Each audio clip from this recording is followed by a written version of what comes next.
የሚገርመኝ ግን ማለት ነው የሀይሚን ትዕግስት ሳላደንቅ አላልፍም። እኔ የምለው ትላንትና ሌላ ሴት ይዞ መጥቶ ስትለፋድድባት አመሸች።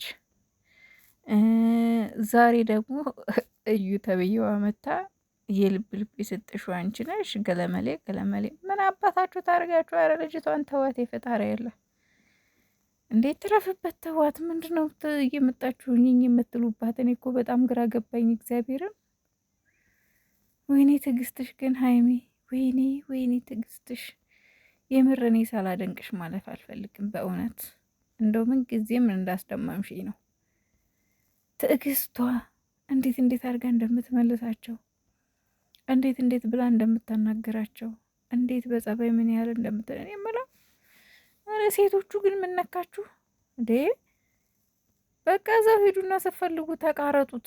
እሷን ግን ተዋት፣ ተቃረጡት፣ ውሰዱና እሺ ካላችሁ እሱ እሺ አይላችሁም እንጂ እሺ ካላችሁ ከወገቡ በታች አንደኛሽ፣ ከወገቡ በላይ አንደኛችሁ ውሰዱት።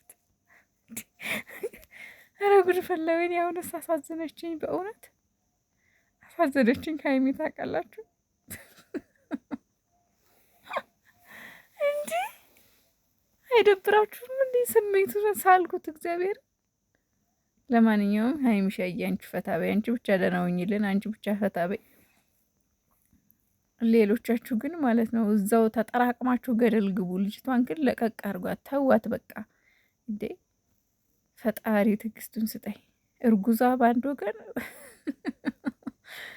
ጤናኛዋ በአንድ ወገን። እንደ ከበባ እየመጣችሁ እሷን በሱ አጨቅጭቋት በቃ